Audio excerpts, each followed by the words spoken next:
Hello friends, स्वागत है आपका सुनमा ट्यूटोरियल के एक और नए वीडियो में। यह जो वीडियो है ये बीए पार्ट 1 23 से 27 वालों के लिए, ठीक है, जिनका हिस्ट्री सब्जेक्ट है, ठीक है ना।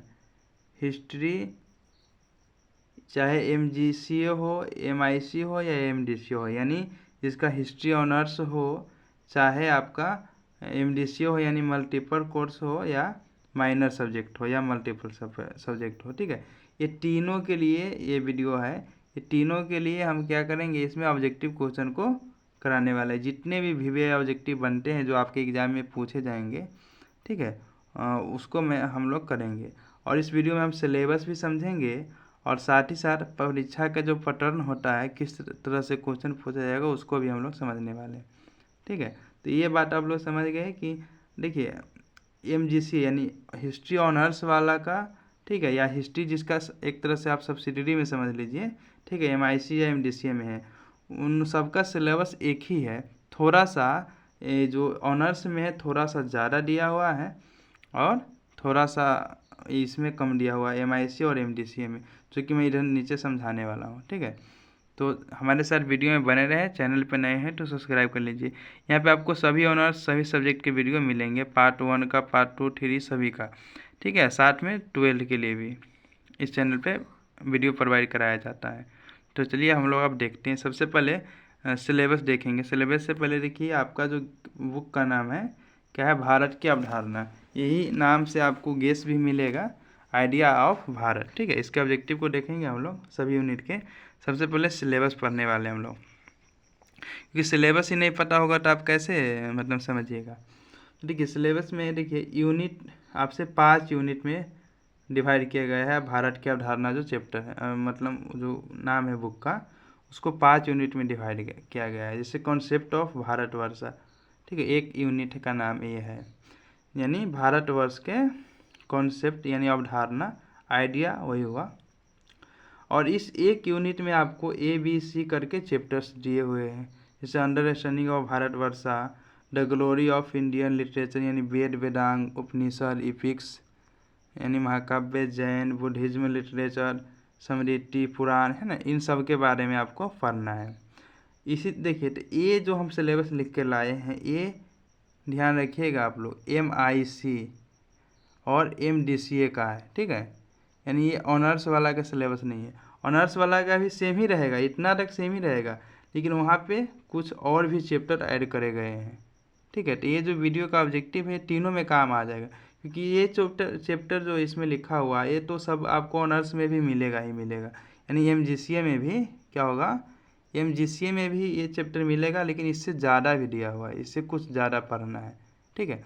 तो ये जो वीडियो है मुख्य रूप से इन्हीं दोनों के लिए है, लेकिन ऑनर्स वाले भी आप बच्चे हैं तो देख सकते हैं, क्योंकि आपसे ये इस वीडियो से ही क्वेश्चन आपके एग्जाम में भी पूछे जाएंगे।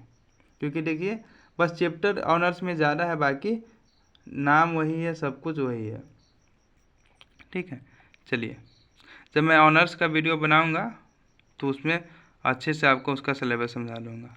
बस सिलेबस सेम ही है, जैसे यूनिट सेम ही नाम से आपको मिलेगा, उसमें भी जैसे कि यूनिट 2 है Indian knowledge, tradition, art and culture, ठीक है, यानी भारतीय ज्ञान, परंपरा, कला और संस्कृति। चैप्टर उसमें भी सेम ही है, बस यहाँ पे 2 ही चैप्टर पढ़ना है हमें, ठीक है, इसमें यूनिट 2 में। किंतु MIC वाले के लिए और MDCA वाले के लिए, ठीक है, 2 ही पढ़ना है। किंतु उसमें आप MGCA वाले में आपको इससे 2 चैप्टर नहीं यानी 4-5 चैप्टर पढ़ने हैं, बस इतना ही फ़र्क है, ठीक है। तो आप लोग समझे होइएगा। तो यूनिट 2 और यूनिट 3 में क्या पढ़ना है, वसुधैव कुटुंबकम और गवर्नेंस, वसुधैव कुटुंबकम और शासन पढ़ना है, ठीक है। और यूनिट 4 में हमें क्या पढ़ना है, साइंस, एनवायरनमेंट और मेडिकल साइंस। और यूनिट 5 में हमें पढ़ना है इंडियन इकोनॉमिक ट्रेडिशन यानी भारतीय आर्थिक परंपरा पढ़ना है, ठीक है। तो इन सभी 5 यूनिट का जो है जो भी इम्पोर्टेंट ऑब्जेक्टिव बनते हैं वो इस वीडियो में मैं आप लोगों को कराने वाला हूँ। आपका 2-4 मिनट बर्बाद हो गया होगा सिलेबस समझाने में, किंतु अब हम लोग पढ़ना स्टार्ट करते हैं, ठीक है। इससे पहले थोड़ा सा एग्ज़ाम पैटर्न जान लेंगे कि आपसे क्वेश्चन कैसे पूछा जाएगा। देखिए सबसे पहले जो क्वेश्चन पूछा जाएगा एग्जाम में, ये टोटल 70 नंबर के, ठीक है, कितना 70 मार्क्स के पूछे जाएंगे। और ये आपको डिवाइड रहेगा 3 पार्ट में, ठीक है, 3 पार्ट में। एक ऑब्जेक्टिव रहेगा, ठीक है, और एक रहेगा शॉर्ट क्वेश्चन, ठीक है, शॉर्ट क्वेश्चन, एक रहेगा लॉन्ग क्वेश्चन, ठीक है, यानी दीर्घ उत्तरीय, लघु उत्तरीय, ऑब्जेक्टिव। ऑब्जेक्टिव जो है आपसे 10 क्वेश्चन पूछे जाएंगे, ठीक है, जो रहेगा गुने 2 यानी 20 नंबर का रहेगा, ठीक है। और ये जो है आपका सब शॉर्ट क्वेश्चन आपसे 4 पूछे जाएंगे, ठीक है, जो 5 नंबर का रहेगा, यानी टोटल 20 नंबर का। और लॉन्ग क्वेश्चन आपसे 3 पूछा जाएगा, जो रहेगा 10 नंबर के, यानी 30 नंबर का। तो 30 number, 20 number, 50 number, 20 number, 70 number, इस तरह से 30 नंबर आपको जो प्रेजेंटेशन होता है, जो क्यूज होता है, जो एग्ज़ाम होता है, टेस्ट एग्ज़ाम होता है, इन सब से मिला के आपके कॉलेज से 30 नंबर मिलेगा। तो यहाँ पे प्लस 30 हो जाएगा, जो 100 नंबर का आपका एग्ज़ाम हो जाएगा। तो आप लोग को एग्ज़ाम चाहे किसी भी ऑनर्स का हो, सब्सिडरी का हो, इसी तरह से एग्ज़ाम होने वाला है, ठीक है। चलिए, ये तो आप परीक्षा पैटर्न भी समझ गए, एग्ज़ाम पैटर्न। हम लोग ऑब्जेक्टिव पढ़ना स्टार्ट करते हैं। चलिए, देखिए पहला क्वेश्चन जो हमारे सामने है, निम्नलिखित में से आर्यों के प्राचीनतम ग्रंथ कौन है। तो आर्य यानी वेद, आर्यों ने ही तो वेद को लिखा है, ठीक है, इसका जो सही आंसर होगा वेद, ठीक है। चलिए, थोड़ा सा मैं फास्ट भागूंगा क्योंकि क्वेश्चन बहुत ज़्यादा है, हो सके तो 2 वीडियो में इस क्वेश्चन को हमें कराना पड़े। देखिए इनमें से सूत्र सहित का भाग नहीं है। सूत्र सहित का भाग कौन नहीं है, तो कर्म सूत्र यानी ग होगा, ठीक है। चलिए, देखिए ये क्वेश्चन बिल्कुल मैंने छाट कर लाया है, ठीक है। आपका जो भी एग्जाम में पूछे जाएंगे ना, इन 5 चैप्टर से बिल्कुल उन्हीं क्वेश्चन को रखा गया जो आपके एग्जाम में डायरेक्टली पूछे जाएंगे। ये वीडियो को आप पूरा पढ़ लेते हैं, इसमें जो भी ऑब्जेक्टिव है तो आपका एक भी ऑब्जेक्टिव नहीं छूटेगा, ठीक है। चलिए, इनमें से मुद्रा राक्षस के रचनाकार कौन है। तो इसका जो सही आंसर है विशाख दत्त ने मुद्रा राक्षस को लिखा है। चलिए, आप लोग कमेंट करके ज़रूर बताइएगा वीडियो कैसी लगती है। ठीक है, इनमें से पूरा तत्व का भाग नहीं है। तो देखिए सिक्का पूरा तत्व में आता है, मूर्ति आता है, स्मारक आता है ना। इसका जो सही आंसर होगा साहित्य, यानी बुक वगैरह जो है पुरातत्व के अंतर्गत नहीं आता है। अगला जो क्वेश्चन है, पुराण के रचनाकार माने जाते हैं। तो पुराण के रचनाकार कौन है, लोमहर्ष। कौन है, लोमहर्ष। ये जो कल्हन है राजतरंगिणी लिखा है, कौटिल्य अर्थशास्त्र लिखा है, वाल्मीकि जी रामायण लिखा है, तो लोमहर्ष ही बचता है जो पुराण लिखे हैं। क्लियर। चलिए, अगला जो क्वेश्चन है, वेदों की संख्या निम्न में से क्या है। तो वेदों की संख्या बाबू 4 है ना, आपको पता ही होगा 4 वेद, आप लोग 12th क्लास में ही पढ़े हैं। अगला जो क्वेश्चन है, गौतम बुद्ध का जन्म हुआ था, कब हुआ था। तो 563 ईसा पूर्व में हुआ था गौतम बुद्ध का जन्म, आप लोग को पता है, नेपाल के लुम्बिनी नामक जगह पे। अगला जो क्वेश्चन, निर्वाण की शाब्दिक अर्थ क्या है। तो निर्वाण का शाब्दिक अर्थ है बाबू क्या है, मोक्ष, यानी मोक्ष को प्राप्त करना। चलिए, देखिए बौद्ध धर्म में कोई मर जाता है उससे हम लोग कहते हैं निर्वाण, और जैन धर्म में कोई मर जाता है, ठीक है, संलेखना विधि में जैन धर्म से मरता है। ठीक है, जैन धर्म के तीर्थंकरों की संख्या मानी जाती है, कितना मानी जाती है, 24, यानी अंतिम तीर्थंकर कौन थे, महावीर स्वामी, और पहला ऋषभदेव थे, और 23वें पार्श्वनाथ थे। 3 ही से क्वेश्चन आपके एग्जाम में पूछे जाएंगे, ठीक है। चलिए, अगला जो क्वेश्चन है, महावीर स्वामी के त्रिरत्न का अर्थ। महावीर स्वामी के त्रिरत्न का अर्थ यानी सम्यक ज्ञान, सम्यक दर्शन, सम्यक चित्त, ये सभी। ऑप्शन घ सही है। अगला जो क्वेश्चन है, जैन दर्शन मानव जीवन में कुल कितने पापों को स्वीकारता है। ठीक है, जैन दर्शन मानव जीवन के कुल कितने पापों को स्वीकारता है। इसका सही आंसर होगा, इसमें दिया हुआ ही नहीं है, यानी घ, इनमें से कोई नहीं। अगला जो क्वेश्चन है, योग दर्शन के प्रणेता कौन है, यानी 12 नंबर का आंसर होगा पतंजलि। क्या होगा, पतंजलि। चलिए, 13 नंबर, चित्त का अर्थ क्या है। चित्त का अर्थ क्षितिज, अंतःकरण, मन, अनुमान। इसका सही आंसर होगा ख, यानी अंतःकरण। चित्त का अर्थ अंतःकरण है। चलिए, अगला क्वेश्चन है योग दर्शन का चरम लक्ष्य कौन, चरम लक्ष्य है। योग दर्शन का चरम लक्ष्य मतलब लक्ष्य क्या है, इसका जो सही आंसर होगा ऑप्शन घ यानी मोक्ष उत्तर। अगला जो क्वेश्चन, योग का प्रथम अंग कौन है। योग का प्रथम अंग कौन है, तो यम। योग का प्रथम अंग कौन है, यम। चलिए अगला जो क्वेश्चन है, तीसरा यम क्या है। तीसरा यम क्या है, आप लोग बता सकते हैं। आप लोग एक मिनट, तीसरा यम अहिंसा, ब्रह्मचर्य, अष्टेय, अपरिग्रह, थोड़ा सा कन्फ्यूजन है, एक मिनट। नहीं, इसका अस्तेय ही होगा। अस्तेय मतलब होता है चोरी, चोरी ना करना, ठीक है। अहिंसा का मतलब होता है मारकाट न करना। ब्रह्मचर्य का मतलब शादी विवाह नहीं करना, इंद्रियों के वश में करना। अपरिग्रह का मतलब होता है संग्रह नहीं करना किसी भी चीज़ का, धन का या किसी भी चीज़ का। अस्तेय मतलब होता है चोरी न करना। तीसरा यम कौन है, अस्तेय। क्लियर। चलिए अगला जो क्वेश्चन है, प्राणायाम योग का अंग है। कैमा है, चौथा, तीसरा, पांचवा, छठा, नहीं उठा लिखा हुआ है, छठा होगा यहाँ पे, ठीक है। तो इसका जो सही आंसर तीसरा, क्या, तीसरा। अगला आसन योग का अंग है। आसन योग का अंग है दूसरा। आसन जो है, आसन योग का अंग है क्या, मैं दूसरा। चलिए देखिए, बहुत टफ कर दिया इस बार एग्जाम, आप लोग नहीं पढ़ेंगे तो नहीं होगा, और क्वेश्चन भी कोई इजी नहीं पूछे जाएंगे। 19 के समाधि योग का अंग है। समाधि योग का अंग है आठवां, है ना। समाधि जो है योग का कैमा अंग है, तो आठवां। चलिए अगला जो क्वेश्चन है, समाधि के प्रकार है। समाधि के कितने प्रकार होते हैं, तो 6 प्रकार होते हैं। 6 प्रकार के समाधि होते हैं, ऑप्शन घ। अगला जो क्वेश्चन है, पतंजलि के अनुसार योग के प्रकार है। पतंजलि के अनुसार योग के कितने प्रकार है, तो इसका सही आंसर होगा 2। योग के कितने, पतंजलि के अनुसार 2। पतंजलि के अनुसार यमों की संख्या है। पतंजलि के अनुसार यमों की संख्या कितनी है, तो इसका सही आंसर है घ यानी 5। चलिए अगला, अस्तेय का अर्थ हमने अभी बताया है चोरी, चोरी ना करना। चलिए अपरिग्रह का अर्थ विषयों को संग्रह न करना, ऑप्शन क सही होगा। चीट ब्रीट के निरोध के मार्ग है। कितने मार्ग है, तो इसका जो सही आंसर होगा 5। चीट ब्रीट के निरोध के कितने मार्ग है, 5। 26 के महाभूतों की संख्या कितनी है। महाभूतों की संख्या है 5। महाभूतों की संख्या 5। अगला जो क्वेश्चन है, महाभूतों के विषय है, यानी 5 ही है विषय, और संख्या 5 ही है। चलिए अगला क्वेश्चन है, प्राणायाम के भेद है। प्राणायाम के कितने भेद है, तो इसका जो सही आंसर होगा 4। प्राणायाम के कितने भेद है, 4।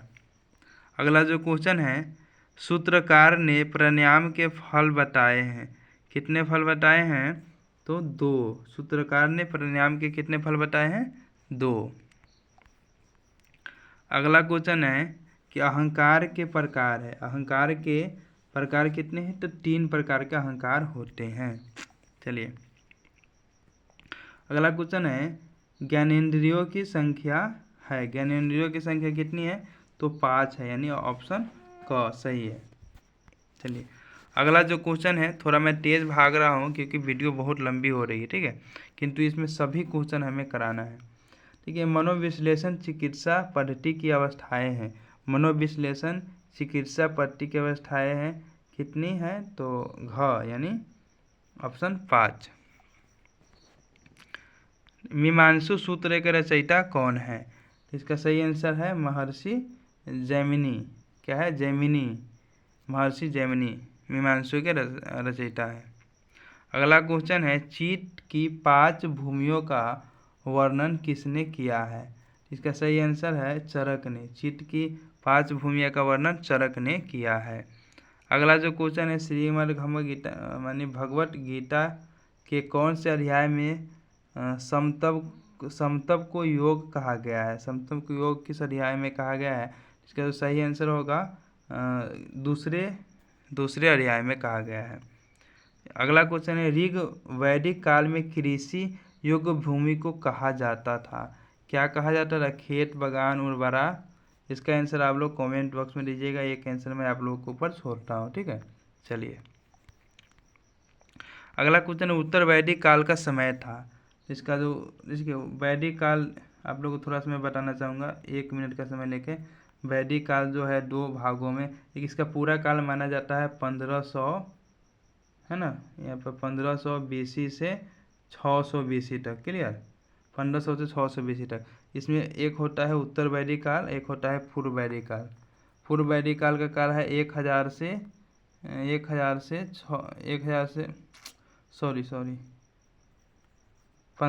से 1000 तक, ठीक है।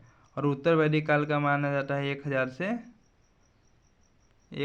600 BC तक। तो उत्तर वैदिक काल का पूछ रहा है 1000 से, यानी ऑप्शन ग सही है। चलिए अगला जो क्वेश्चन है, एग्रोनोमी शब्द किस भाषा से लिया गया है? इसका जो सही आंसर है, ग्रीक भाषा से एग्रोनोमी शब्द लिया गया है। नेक्स्ट है, भारत को कितने कृषि शस्य पारिस्थितिकी क्षेत्रों में बांटा गया है? तो इसका जो सही आंसर है 21, यानी भारत को 21 पारिस्थितिकी क्षेत्रों में बांटा गया है। नेक्स्ट है, भूमि की नमी मापी जाती है। इसका सही आंसर है हाइग्रोमीटर द्वारा भूमि की नमी नापी जाती है। नेक्स्ट क्वेश्चन है, भारत में प्रथम कृषि विश्वविद्यालय जो 1960 में खुला था वो कौन है? जिसका सही आंसर होगा पतंगनगर नैनीताल में है, GBPUAT, ठीक है। चलिए इंपॉर्टेंट क्वेश्चन है, ठीक है। टोटल इसमें हमने 80 क्वेश्चन को रखा है, ठीक है। इससे कम आप लोग नहीं पढ़ के जाइएगा, ठीक है। फर्स्ट टाइम एग्जाम हो रहा है, आपको पता है ना, फर्स्ट टाइम। तो कौन क्वेश्चन क्या पूछेगा अभी उतना आइडिया किसी को नहीं, फिर भी हम लोगों ने अपने हिसाब से ऐसा क्वेश्चन दिया है कि आपसे पूछा जाए। हमें पूरा उम्मीद है कि इस वीडियो से बाहर क्वेश्चन नहीं आना चाहिए आपको आपके एग्जाम में। तो आप लोग विश्वास करके रखिएगा। अभी तक मैंने जो भी बताया है आप लोग हमारे चैनल पर जाके देख सकते हैं, कमेंट में जो भी है सब अच्छा ही गया है, ठीक है। तो अगला है, भारत को कितने पारिस्थितिकी क्षेत्रों में बांटा गया है? यही क्वेश्चन तो हमने पढ़ लिया है, अभी पहले भी पढ़ा ना, 42। हाँ नहीं, ये दूसरा क्वेश्चन है, हाँ वो दूसरा था। तो कितने, 1 मिनट, सेम ही क्वेश्चन है ना। अच्छा, शस्य पारिस्थितिकी क्षेत्र में कृषि को बांटा गया है। भारत को कितने पारिस्थितिकी क्षेत्र में बांटा गया है? तो इसका सही आंसर होगा 5। चलिए अगला जो क्वेश्चन है, राष्ट्रीय कृषि वानिकी अनुसंधान संस्थान कहाँ है? इसका जो सही आंसर होगा ख, यानी झांसी में है। चलिए अगला जो क्वेश्चन है, निम्नलिखित में से कौन सी नगदी फसल है? तो चना, गेहूँ, मूंगफली। नगदी फसल मूंगफली ही होगा, सही आंसर है। चलिए अगला है, आलू का वानस्पतिक नाम क्या है? तो इसका नाम है सोलेनम ट्यूबरोसम। इसका ग आंसर सही होगा। अगला जो क्वेश्चन है, प्राचीन भारत में निम्नांकित में से कौन सी सर्वाधिक प्रसिद्ध लिपि थी? तो ब्राह्मी लिपि सबसे ज़्यादा प्रसिद्ध थी। अगला जो क्वेश्चन है, भारतवर्ष की प्राचीनतम ज्ञात लिपि? तो सिंधु घाटी की लिपि जो है सबसे प्राचीन है। अगला जो है, भारत में धार्मिक क्रांति का युग माना जाता है 6वीं शताब्दी में। ऑप्शन ख होगा सही। अगला जो क्वेश्चन, निम्नांकित में से बुल्लर द्वारा लिपि पर लिखी गई पुस्तक है? इसका सही आंसर क्या होगा? घ, यानी इंडियन स्क्रिप्ट। नेक्स्ट है, विद्वानों के अनुसार खरोष्ठी लिपि का आरंभ मूल माना जाता है अरेमिक, ठीक है। नहीं, 1 मिनट, हाँ ऐसे ही अरेमिक। चलिए अगला जो क्वेश्चन है, भारत में खरोष्ठी लिपि का आगमन काल माना जाता है? इसका सही आंसर होगा ईरानी आक्रमण के पश्चात। और खरोष्ठी लिपि के सबसे ज़्यादा विकास भी ईरानियों ने ही किया है, ठीक है। चलिए अगला जो क्वेश्चन है, खरोष्ठी लिपि के विकास का सर्वाधिक श्रेय जाता है, अभी हमने बताया, ईरानी शासकों को, है ना, ख। अगला क्वेश्चन है कि भारत में खरोष्ठी लिपि का संवर्धन निम्नांकित में से किस काल में हुआ? तो इसका जो सही आंसर है गुप्त का, नहीं, कुषाण काल में, यानी अब कुषाण काल में खरोष्ठी लिपि का विकास बहुत ज़्यादा हुआ है। अर्थशास्त्र किसकी पुस्तक है? कौटिल्य की।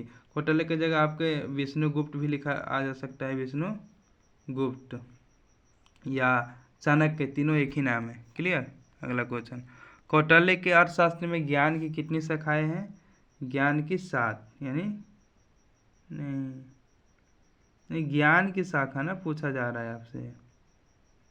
ये तो 7 अंग इन्होंने बताया था, तो इसका जो सही आंसर होगा ख होगा, 4 है ना। यानी ज्ञान की कितनी शाखाएं हैं? तो 4। अगला क्वेश्चन है, भारत में निर्धनता एवं ब्रिटिश शासन पुस्तक के लेखक है। इसका जो सही आंसर होगा दादा भाई नौरोजी। घ। अगला जो क्वेश्चन है, भारत में आर्थिक निर्भरता की मांग सर्वप्रथम किसने की? तो ये आर्थिक और ठीक है, ये सब दादा भाई नौरोजी पे आप लोग आँख मूंद के लगा दीजिएगा। ठीक है। धन निष्कासन के सिद्धांत पर किसने विचार किया? दादा भाई नौरोजी। ठीक है। भारत में वैज्ञानिक आधार पर राष्ट्रीय आय की गणना सर्वप्रथम किसने किया? दादा भाई नौरोजी। ठीक है। ये सब राष्ट्रीय आय, आर्थिक वाला, ये सब जुड़ा हुआ दादा भाई नौरोजी का काम है। ठीक, क्लियर। अगला जो क्वेश्चन है, द इकोनॉमिक्स ऑफ खादी किसकी रचना है? तो खादी से ही समझ आइए, गांधी जी की, है ना। चलिए मैं कोशिश करता हूँ 25 मिनट में वीडियो खत्म हो जाए। गांधी जी ने सविनय अवज्ञा आंदोलन कब प्रारंभ किया? तो 1930 ईस्वी में। 1930 ईस्वी में। गांधी जी ने भारत छोड़ो आंदोलन कब आरंभ किया? तो 1942 में। ये पांचों यूनिट से मिला करके क्वेश्चन है, कोई एक यूनिट से नहीं है। ठीक है। अगला जो क्वेश्चन है, पूंजीवादी प्रणाली के दोषों को दूर करने हेतु गांधी जी ने क्या प्रतिपादन किया? क्या किया? तो सत्याग्रह, न्यायशीता, इन्होंने न्यायशीता को चालू किया था पूंजीवादी प्रणाली के दोष को दूर करने के लिए। अगला जो क्वेश्चन है, जून 72 में विश्व पर्यावरण सम्मेलन कहाँ आयोजित किया गया था? इसका आंसर सही होगा स्टॉकहोम में। ठीक है। चलिए अगला आंसर है, चिपको आंदोलन का संबंध है उत्तराखंड से, यानी उत्तरांचल से, यानी ख। अगला जो क्वेश्चन है, एक औसत पेड़ प्रतिदिन कितने व्यक्तियों के लिए प्राणवायु देता है? जिसका जो सही आंसर है 56 व्यक्तियों के लिए, ऑप्शन क। अगला क्वेश्चन है, पूर्ण विकसित एक वृक्ष प्रति वर्ष कितने टन कार्बन डाइऑक्साइड अवशोषित करता है? इसका जो सही आंसर होगा क, यानी 12 टन। अगला जो क्वेश्चन है, किन वनों को पृथ्वी के फेफड़े कहा जाता है? तो भूमध्य रेखीय वनों को, 1 मिनट, हाँ सही है, भूमध्य रेखीय वनों को ही कहा जाता है। सही है, सही है, पृथ्वी के फेफड़ा। अगला जो क्वेश्चन है, आयुर्वेद में किस पौधे को पर्यावरण का प्रदूषण का सूचक माना गया है? तो इसका जो सही आंसर है यानी तुलसी को। चलिए अगला जो क्वेश्चन है, भारत की औसत वार्षिक वर्षा है, आप लोगों को पता ही होगा ये क्वेश्चन। ठीक है, यानी 117 सेमी। अगला जो क्वेश्चन है, टिहरी बांध परियोजना किस राज्य में है? तो उत्तर प्रदेश में। चलिए अगला जो क्वेश्चन है, पृथ्वी के कितने प्रतिशत भाग पर जल है? तो शायद 71 है ना, 71 ही होगा। चलिए अगला क्वेश्चन है, जल का सर्वाधिक उपयोग होता है मत्स्य पालन में, सिंचाई में होगा सबसे ज़्यादा कहाँ? सिंचाई में, क्योंकि मत्स्य पालन में जल सुरक्षित भी रहता है। चलिए आध्यात्मिक खनिज का उदाहरण है, क्या है आप लोग बताइए, इन सब में से क्या है? आध्यात्मिक खनिज का उदाहरण है यानी तांबा। अगला जो क्वेश्चन है, प्राकृतिक गैस की दृष्टि से विश्व का सबसे धनी देश कौन होगा? अमेरिका। अगला जो क्वेश्चन है, विकासशील देशों में ईंधन का सबसे बड़ा स्रोत क्या है? तो सबसे बड़ा स्रोत है, इसका जो सही आंसर है कोयला। क्या है? कोयला। विकासशील देशों में ईंधन का सबसे बड़ा स्रोत कोयला। अगला जो क्वेश्चन है, किस विषय को इतिहास का मेरुदंड कहा जाता है? तो आर्थिक इतिहास को मेरुदंड के नाम से जाना जाता है। अगला जो क्वेश्चन है, देखिए अगला क्वेश्चन बताने से पहले यदि देखिए आप लोग कमेंट करेंगे तो सब्जेक्टिव का वीडियो भी मैं लाऊंगा। ठीक है। चलिए, और सभी विषय का आप लोग कमेंट करें कि नेक्स्ट किस विषय पे चाहिए आपको। हिस्ट्री एमजीसी के तो दूंगा ही, और नेक्स्ट किस विषय पे चाहिए। ए स्टडी ऑफ हिस्ट्री का लेखक कौन है? तो इसका जो सही आंसर है ख यानी हिग्गल। देखिए साथ ही साथ यदि आपको सिलेबस नहीं समझ में आया तो आप लोग कमेंट करिएगा, सिलेबस का मैं अलग वीडियो बना दूंगा, ठीक है। इस वीडियो में वीडियो लंबी होने के कारण हमने थोड़ा सा जल्दी में बताया है। देखिए इतिहास का प्रारंभ इतिहास के रूप में हुआ था, किसने लिखा है? इसका जो सही आंसर है यानी जॉनसन ने लिखा था। और नेक्स्ट और आखिरी क्वेश्चन है, इतिहास शब्द की उत्पत्ति हुई है कहाँ से? तो जापान से नहीं, फ्रांस से नहीं, जर्मनी से हुआ है। जापान शब्द का जर्मनी से इतिहास शब्द का। चलिए अब मिलते हैं नेक्स्ट वीडियो में। वीडियो कैसी लगी लाइक करके जरूर बताइएगा। ये मेरा 23 से 27 वाले के लिए फर्स्ट वीडियो था। आई होप कि आपको समझ में आया होगा, नहीं तो आप लोग कमेंट करिएगा, ठीक है। सिलेबस नहीं समझ में आया तो भी कमेंट करिए, और आपको नेक्स्ट किस सब्जेक्ट पे वीडियो चाहिए वो भी आप कमेंट करिए, ठीक है। चलिए मिलते हैं नेक्स्ट वीडियो में। Thanks for watching this video.